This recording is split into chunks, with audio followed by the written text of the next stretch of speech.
दिल्ली विधानसभा चुनावों में कांग्रेस ताल ठोंककर चुनाव मैदान में उतर चुकी है। राहुल गांधी, प्रियंका गांधी और अध्यक्ष मल्लिकार्जुन खड़गे के दिल्ली चुनाव में सक्रिय न होने के चलते लोगों को ऐसा लग रहा था जैसे कांग्रेस ने आम आदमी पार्टी को अंदर ही अंदर समर्थन दे दिया हो। बार बार दिल्ली की रैलियों में राहुल गांधी के आने की बात होती और ऐन मौके पर पता चलता कि राहुल की तबीयत नासाज है, पर मंगलवार से सब कुछ बदला बदला सा लग रहा है। राहुल गांधी ने तो अरविंद केजरीवाल को घेरने में लगे हैं, बीजेपी को भी पीछे छोड़ दिया है।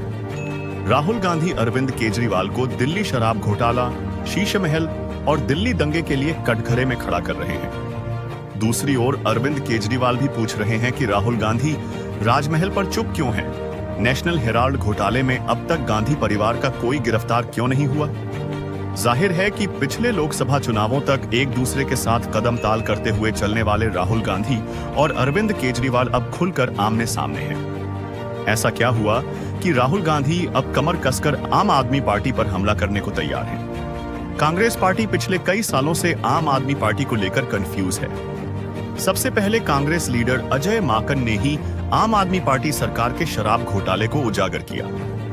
फिर ये कांग्रेस पार्टी ही थी जो आम आदमी पार्टी और विपक्षी दलों के नेताओं साथ जंतर मंतर जाकर शराब घोटाले में अरविंद केजरीवाल को जेल भेजे जाने का विरोध कर रही थी। अब एक बार फिर कांग्रेस अरविंद केजरीवाल को दिल्ली शराब घोटाले का सूत्रधार बता रही है। लोकसभा चुनावों में कांग्रेस और आम आदमी पार्टी साथ चुनाव लड़ते हैं। पंजाब में फ्रेंडली मैच होता है, पर हरियाणा आते आते दोनों दूर हो जाते हैं, पर एक दूसरे के खिलाफ हमले नहीं करते। अभी दिल्ली विधानसभा चुनावों के समय भी कांग्रेस और आम आदमी पार्टी के बीच क्या चल रहा है किसी के समझ से बाहर था। अजय माकन ने अरविंद केजरीवाल के खिलाफ पीसी की और अगली पीसी में कुछ बड़ा खुलासा करने की बात कही, पर माकन को फिर से पीसी करने से रोक दिया गया। विधानसभा चुनावों के पहले दिल्ली कांग्रेस कमेटी ने आम आदमी पार्टी सरकार के खिलाफ यात्रा निकाली। कहा गया कि राहुल, प्रियंका और खड़गे सभी आएंगे, पर किसी भी बड़े नेता को छोड़िए मध्यम दर्जे के राजनेता भी नहीं पहुंचे। ऐसा संकेत दिया गया जिससे लगा कि भविष्य में आम आदमी पार्टी और कांग्रेस में कुछ समझौता हो सकता है। अभी ट्यूसडे सुबह तक लोगों को ऐसा लग रहा था कि कांग्रेस और आम आदमी पार्टी के बीच कोई समझौता हो गया है, पर अब यह भ्रम टूट चुका है। राहुल गांधी के अचानक सक्रिय होने और अरविंद केजरीवाल पर जबरदस्त हमला करने के पीछे यह माना जा रहा है कि कांग्रेस नेता यह समझ चुके हैं कि अगर राजनीति में सरवाइव करना है तो उसे भारतीय जनता पार्टी के बजाय समाजवादी पार्टी और आम आदमी पार्टी जैसे दलों को कमजोर करने के बारे में सोचना होगा। दरअसल कांग्रेस जिन वोटर्स के बदौलत सत्ता में आती रही है, उससे बीजेपी का बहुत लेना देना नहीं है। कांग्रेस का असल नुकसान आम आदमी पार्टी और समाजवादी पार्टी जैसी क्षेत्रीय पार्टियां कर रही हैं। अगर दलित और मुसलमान वोटर्स फिर से कांग्रेस की ओर आ जाएं, तो आम आदमी पार्टी का वर्चस्व दिल्ली से खत्म हो जाएगा।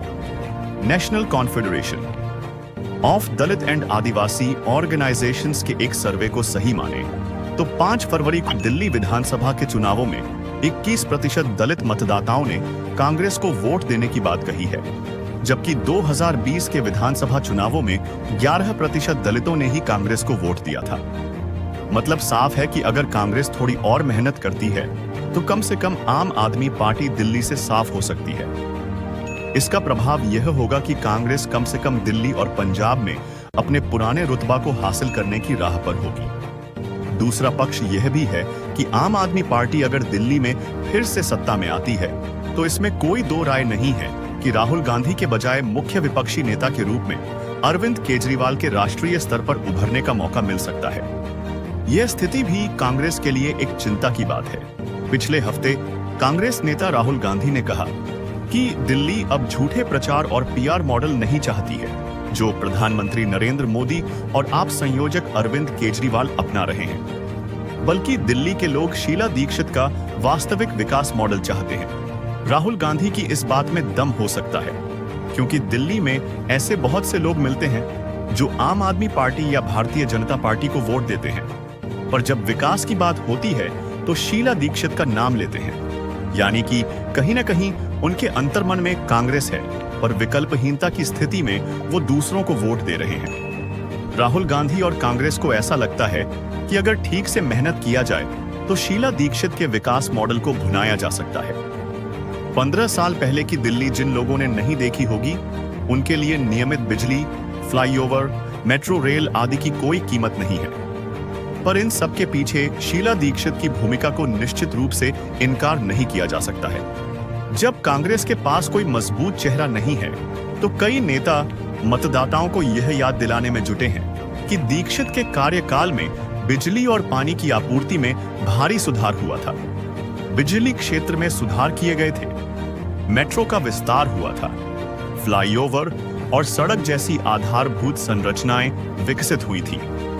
सार्वजनिक वाहनों के लिए सीएनजी अनिवार्य करने के सुप्रीम कोर्ट के आदेश को लागू किया गया था। दिल्ली का हरित क्षेत्र बढ़ा था और भागीदारी मॉडल की शुरुआत की गई थी, जिससे प्रदूषण से निपटने सहित कई परियोजनाओं को आगे बढ़ाने में मदद मिली। जो लोग राहुल गांधी के देर से मैदान में उतरने की बात कर रहे हैं, उन्हें समझना होगा कि कांग्रेस की रणनीति ही यही है। कांग्रेस शुरू से ही ऐसे ही राजनीति करती रही है। उत्तर प्रदेश में लोकसभा चुनावों के दौरान मतदान के मात्र कुछ दिन पहले ही गांधी परिवार के लोग मैदान में उतरे। फिर भी कांग्रेस प्रत्याशियों ने भारी वोट अर्जित करने में सफलता पाई। दरअसल कांग्रेस को लोग दूसरी पार्टियों से नाराज होकर ही देते रहे हैं। 1987 में इमरजेंसी के बाद इंदिरा गांधी और संजय गांधी देश में खलनायक बन चुके थे, पर 1980 तक जनता पार्टी की आपसी रार ने उन्हें आने का मौका दिया और कांग्रेस भारी मतों से विजयी हुई। आम आदमी पार्टी और बीजेपी की अलोकप्रियता ही कभी न कभी कांग्रेस की वापसी का कारण बनेगी।